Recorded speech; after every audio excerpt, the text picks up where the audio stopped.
We'll see. Show. All right, we're live. Hi, everyone. I'm Michelle Volberg. I'm the founder of Twill, a venture-backed startup in the future of work. And I'm so excited to have Mike and Blake here to talk all about scaling and go-to-market.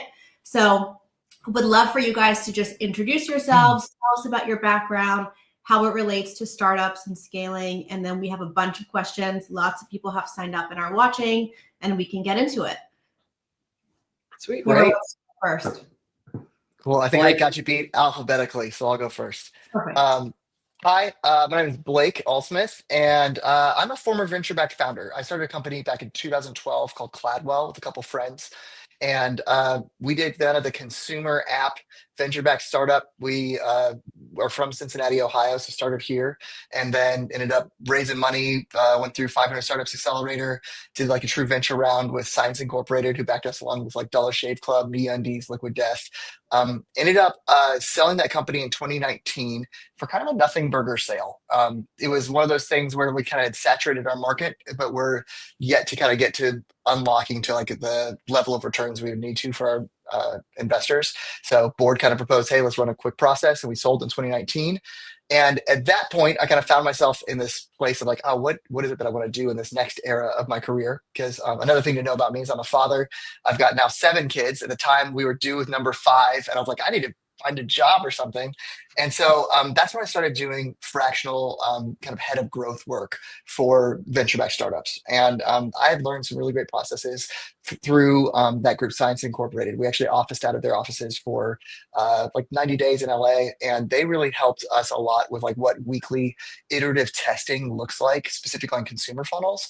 And so I was able to kind of take that and say, cool, what if we like productize this into an offering? And so that's what allsmith.org is, which is essentially we're a fractional growth agency.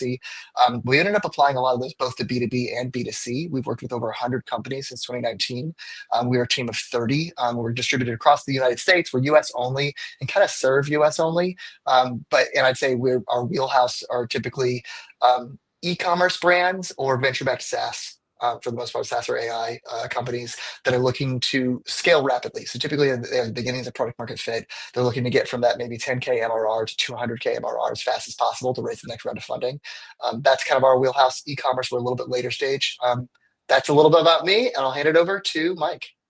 Sweet. Thanks, Blake. Yeah. I'll kick it off with, I don't have 7 kids. Bravo, by the way. Bravo on your background and your family, and amazing, Blake. And good to meet you. Everyone, I'm Mike Cubberly, founder of Bottle Rocket Growth. I've spent the last 10 years or so scaling strictly B2B startups, primarily in the tech space. Right now, I'm focused on go-to-market strategy, growth, operations, helping early stage teams similar to Blake focus on their early motions, early processes, who to target, how to reach them, building systems that ultimately scale. And I sit at the intersection of like sales, marketing strategy, everything from boots on the ground to high level stuff. And yeah, out here in Chicago, excited to dig in some lessons and real talk around how to grow a startup today. So thanks for having me, Michelle. Of course. Okay, so we have a lot of founders watching who are pretty early stage. I want to say like pre-seed to Series A. And then we have a lot of engineers and PMs and senior sales folks who are thinking about starting a company, but maybe don't really know what that means yet. So you guys have both done this repeatedly, successfully. What is your number one tip for what do you do when you're super early stage to get customers? Like, talk to me about really early stage building and sales and sort of your tricks to the trade, what you've seen works and things to watch out for.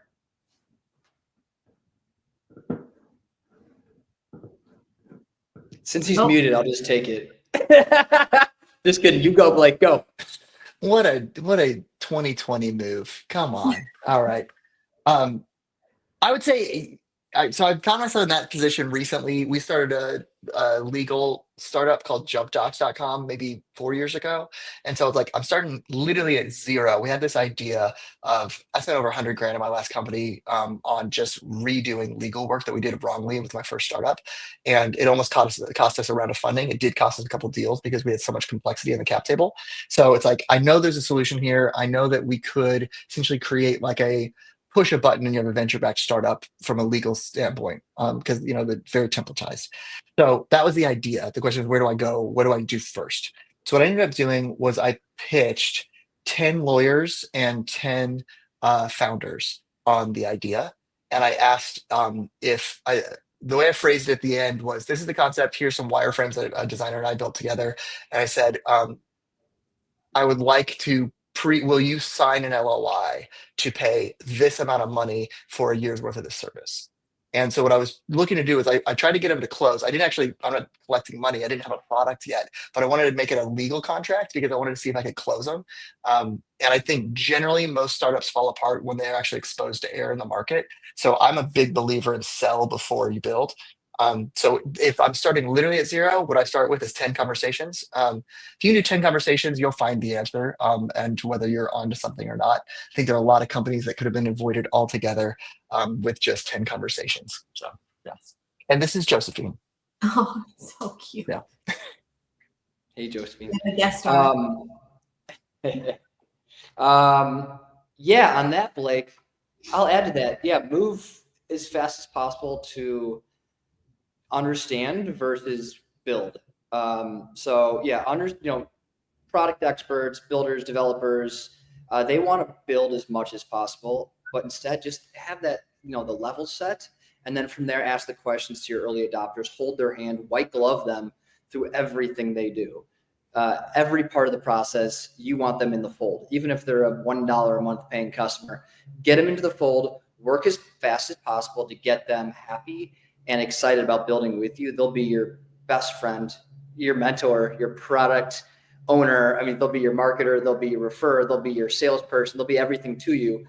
Handhold, run as fast as you can, break stuff, as they say. And then even more of a cliche is like, don't worry about scale until scale is really, like Blake was mentioning, like until you really find that perfect fit, then start scaling up either your growth motions and or your product motions. So yeah, just piggybacking off Blake, I totally agree. And then just move as quick as you can.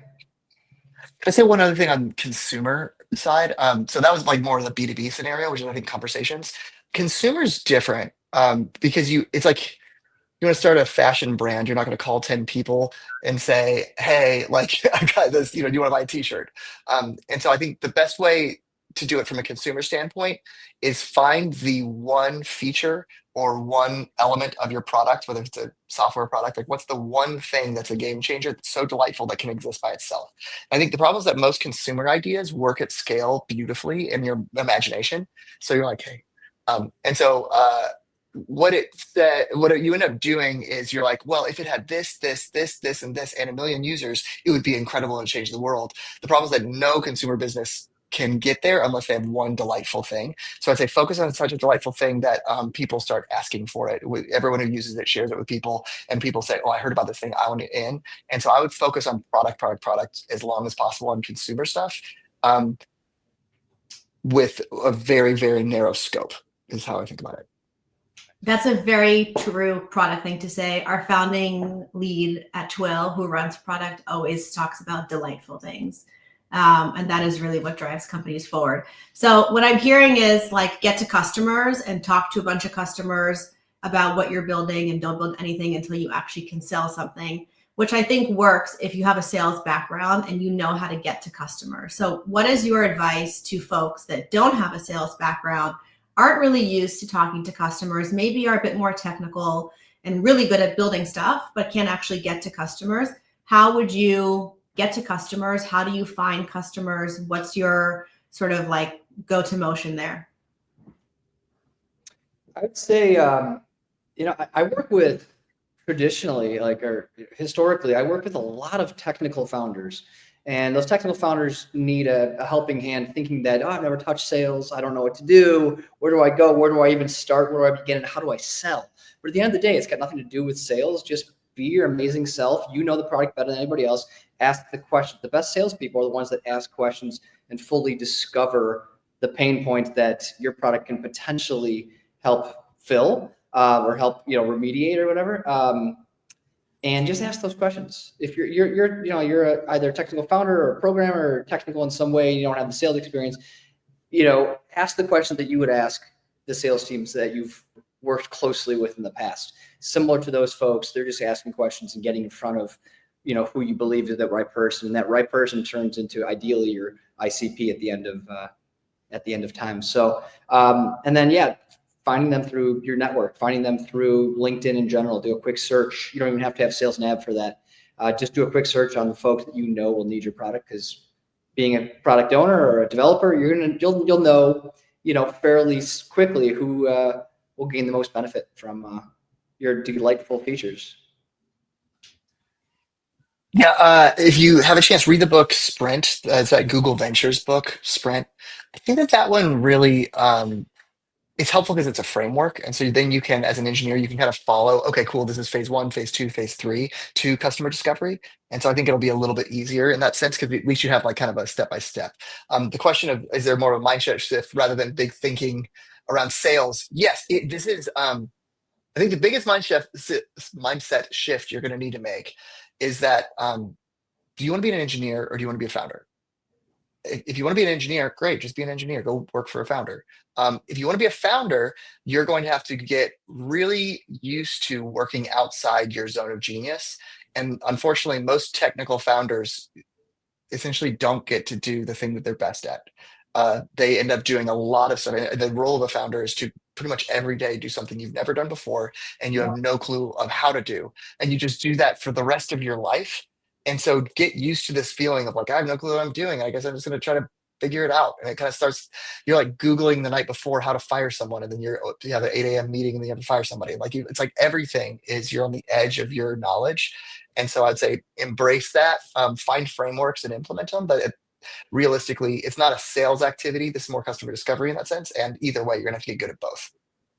I think sales also has like a bad rep, because there are so many bad salespeople and people are being pitched all day long. So what you said, Mike, is the advice that I got 20 years ago in my first sales job, which is just to ask questions and to listen versus coming in somewhere and talking at people. And that's what I do, all the time. Can you guys talk a little bit about, we kind of started to get into this a little bit, but what channels should you be driving growth from? And what are some common channels that people forget about or don't even think to consider and maybe, see really strong ROI from there? So maybe the channels that work really well and then some outliers that also work.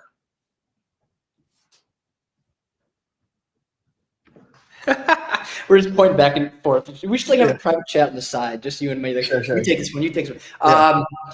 We're probably going to mirror each other a lot from the B2B side, but obviously Blake is the B2C champion here, so I'll let him speak to that. But for me, it's LinkedIn, hands down, is the strongest source of design partners, pipeline, driving generation, whatever you want to call it.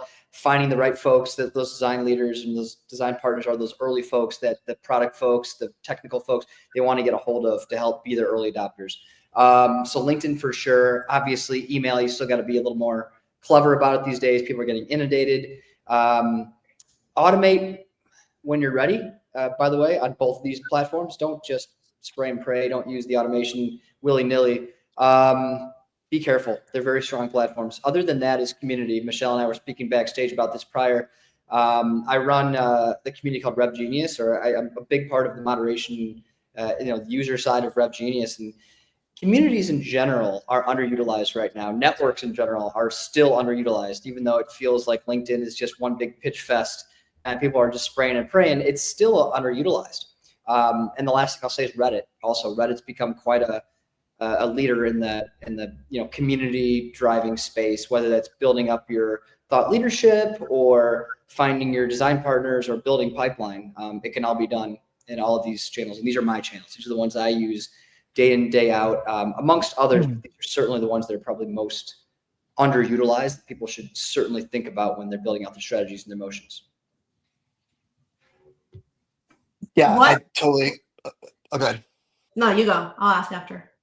I totally agree with what Mike is describing. I'll maybe give a bit of a sequencing. And this is, I think, that's something that's changed since I've been a founder. Like in 2014, we built an app and then we just turned on Facebook ads and we like got to, I would say like 30K in MRR. And then through scaling with Pinterest and Instagram ads, we got to like 100K in MRR within a year. And it was like, this is awesome. Like it's just like turn it on and let it go. Right. Unfortunately, gone are the days of those days. Also, I had hair back then. It was just a much simpler time. It was a much better time. But now, I don't think those simple motions where you only have one channel to go to market really work anymore. And so, what I think you have to do is more think about sequencing, layering your channels of acquisition. And so, if you have only one unit of energy, I would put 100% of your units of energy just on working warm leads. And I would define warm leads as people who know who you are already, whether it's through LinkedIn or whether it's just through your personal network or through, even just like get an email extractor. Like you can get like for $50, you can get an email extractor, go through your Gmail and just extract everybody. And then essentially come up with qualification criteria about would this person is in any world, would this person be a decision maker to buy whatever product I have, right? Build the list of who actually are you're already connected to, who they at least know who you are, and start with that list and know how to work that list. And so there's a process of essentially it's like how frequently are you touching them?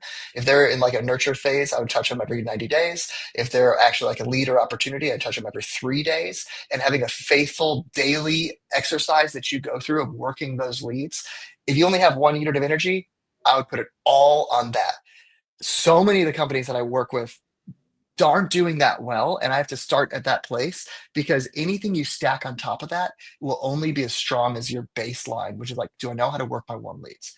If you have two units of energy, I would then add on social, like Mike's saying with like LinkedIn. It also is true for like if you're on the consumer side or something like Facebook or Instagram. Also, I'd say under social, I'd put it as content, not social, which is that you could also have content, which is like that's where SEO lives, that's where your Reddit strategy lives. It's just free stuff for people who already know about you. Um, then, if I'm going to layer three, it'd be to cold outreach.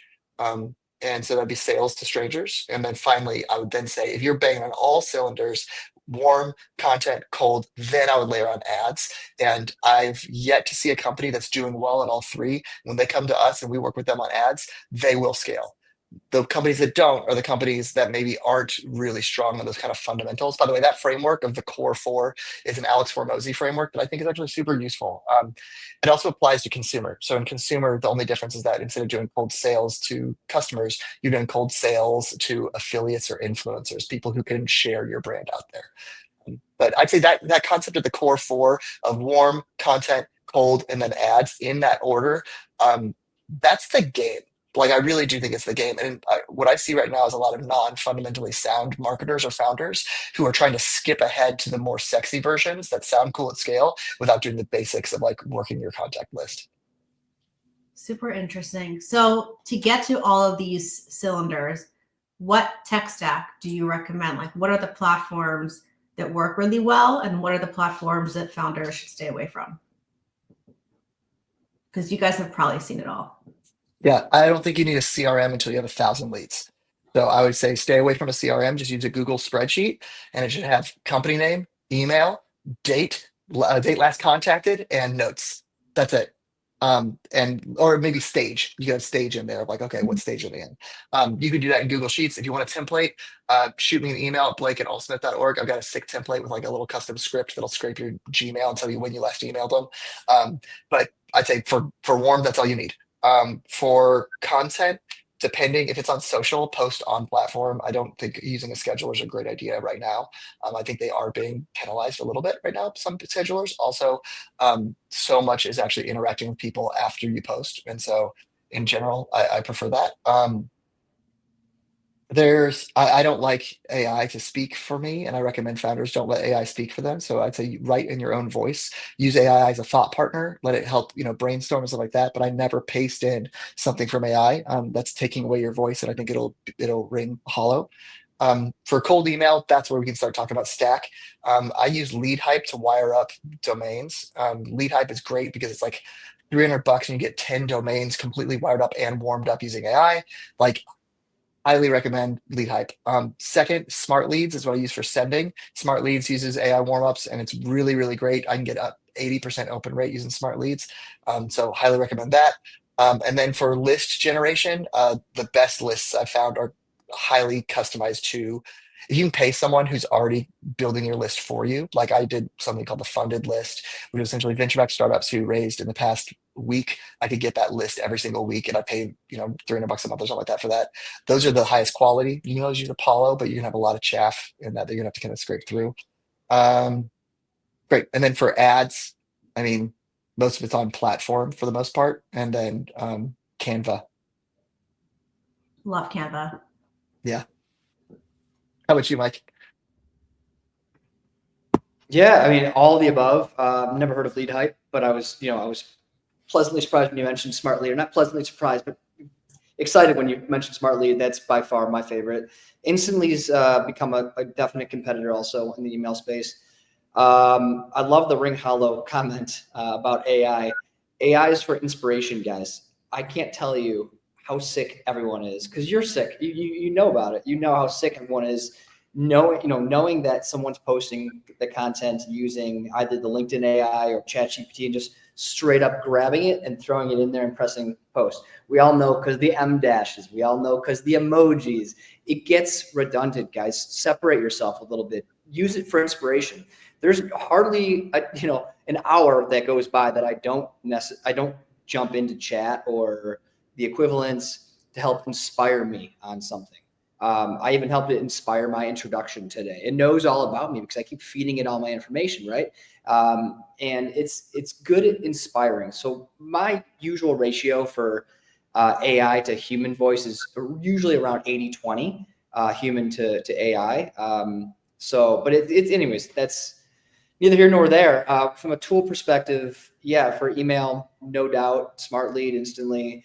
Never Bounce is great for verifying those emails. I would never use your baseline data tool like Apollo for cell phone numbers, for instance, but also not emails either.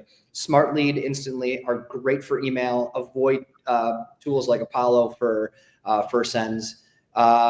Hey Reach is great for LinkedIn automation, but again, be careful and just make sure that you're not spamming everybody because no one wants that. What do you use for list generation, Mike?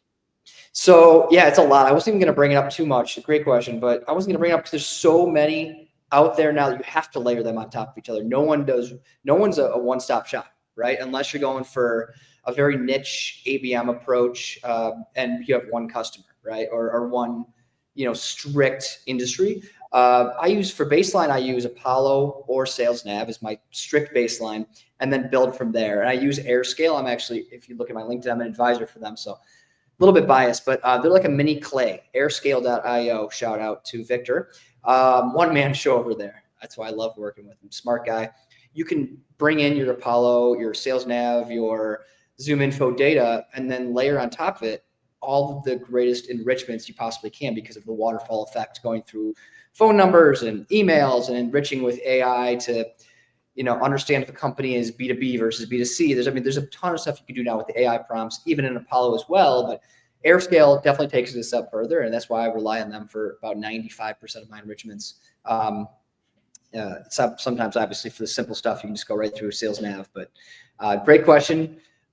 Definitely don't have long enough to really dive into each piece of that one particularly, but there's a lot out there. But I think one last thing I'd like to say is Blake mentioned no CRM to at least 1,000 contacts. 100%. I mean, I would even push it at a higher rate than that. Realistically, do things that don't scale. I can't tell you how many times. I know Mark Levesque is in the audience here. He'll agree. Mark was one of my cold callers at a couple different companies, and now works for a couple of my clients.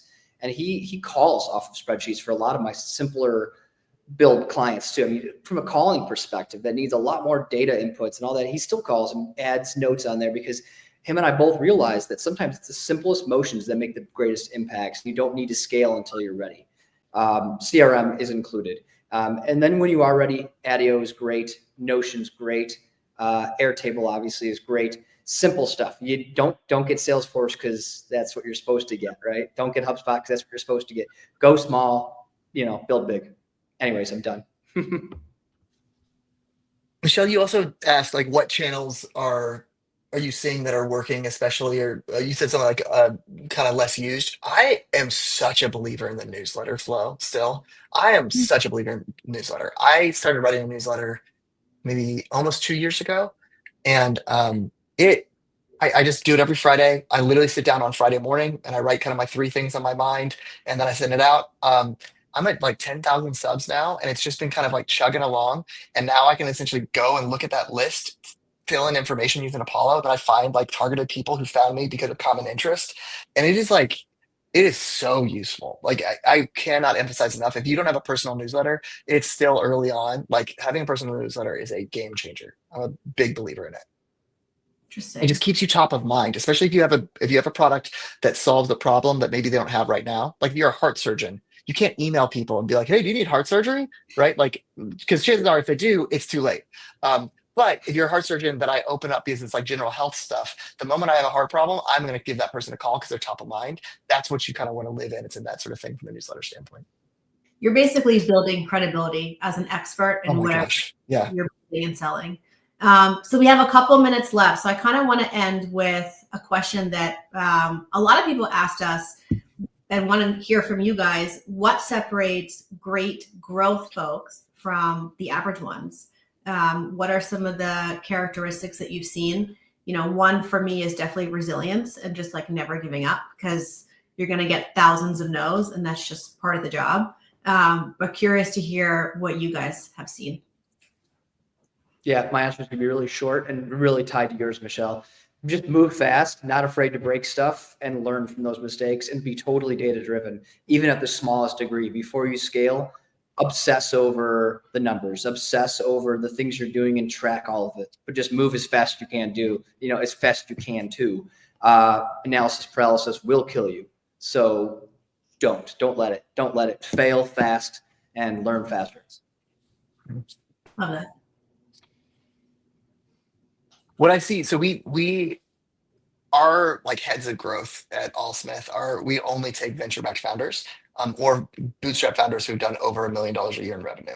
And the reason I choose those people is because I'd say my number one belief is that you need business acumen in order to do growth.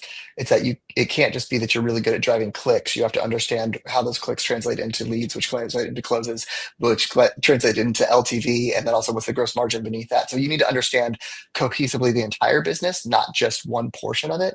And so I'd say if I have only one thing I can get, it's an understanding fundamentally of how the business operates and where marketing plays within that, specifically for a head of growth.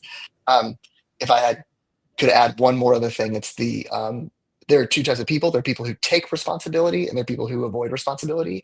And it doesn't matter how you compensate them, they will always do the same thing. And so what I've found is that people who take responsibility, who say that revenue didn't go up, month over month last month, that's my problem. And that is unacceptable. I'm going to make that change. I'm always looking for that in a head of growth, which is why I like founders. Is because founders by nature want to take responsibility. But I'd say both of those two things are fundamental, which is interesting. Neither of those have to do with marketing, but they're psychological profiles or behaviors profiles that really matter. It's so interesting because they have nothing to do with sales and at the same time everything to do with being successful at building a business. But ownership is vital to this. Just owning everything you're doing and taking responsibility for it doesn't work. Well, thank you guys so much for joining. This time went by really quickly. We had a lot of comments, a lot of viewers. I think we have one more question. If any, do you guys want to take this before we sign off? Yeah, I'm happy to, and also I'm happy to stick around if we need to. So you have a meme page, bunch of followers. It's like, okay, what do I do? How do I turn those followers into actual sales?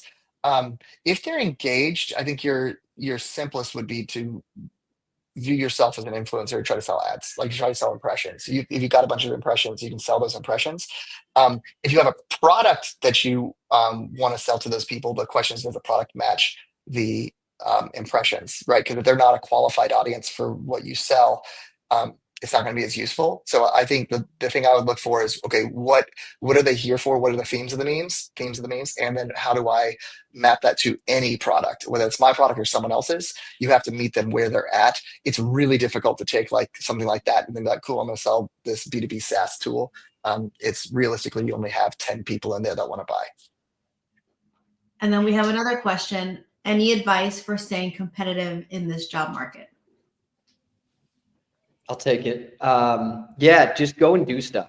Just go and do stuff. Jump on webinars, be an expert at this, that, and the other thing. Talk to people. I hate using the word network, but like go and meet people. Go and jump on their webinars. Go and help somebody out pro bono. It's called goodwill. Everything you do and say should be tied to some sort of goodwill, because like Blake mentioned a little bit ago, and they're top of mind now. They're top of mind. That person who did me well a little bit. Like I've got a great example. My recent Bottle Rocket Growth logo actually came from a guy, some random student, I think, out in Bangladesh. He DM'd me one day a couple weeks back, and he's like, I'd love to create you a new logo. I noticed like your logo is pretty, like just a straight up rocket ship emoji. I'm like, yeah, I haven't really spent any time on it because I don't really care. I'm more so on the building side. He's like, can I just build you a logo? If you love it, like keep it. If you hate it, like whatever. It's totally free. I'm like, please do. And he made me this great thing. He spent a ton of time on it, gave me a ton of resources to pick through. And anyways, that's that goodwill. I've shouted him out since. I've gotten him a couple gigs since. That's what you do. If you want to stay competitive, be in front of people, get in front of people, and stay there by adding value wherever you can. Yeah. Stay off of Indeed. It doesn't work. It's broken. And it legitimately is broken. And don't use Indeed. Yeah. Go on Twill. Is a Twill member who made $5,000 by recommending someone for a job that was hired. Yeah. That's what Twill, I think, understands, is that it's like the way people still get jobs in 2025 is through relationships. And so you have real human to human relationships and leverage those. Don't just apply cold to something, develop actual relationships. And that's how most jobs are happening. Indeed, I believe, is just a total waste of time. Yeah. I would even say, I don't want to say anything too negative about Indeed, but I would be very careful about, I would be careful about what you do on there. It's kind of like, when you're on LinkedIn and you get like 1,000 emails from people trying to sell you God knows what. You don't want to be on the other end of that, sending your resume out 1,000 times that ATS is going to reject. And your resume, by the way, does end up somewhere. It just ends up in the wrong place. So you have to be careful about your information as well. I'm just seeing if there are any more questions. Thank you guys so much. This was so great. So much great information. This will be posted online for everyone to watch afterwards. If you're new here, Twill is a platform where you can join and get paid to refer friends for jobs, just like Blake and Mike. Jobs at Google, Roku, Chipotle, hundreds of startups. It's absolutely free. So thank you guys. Anything you want to share, Mike and Blake, about your businesses as well, so that people can find you afterwards? How should they reach out to you?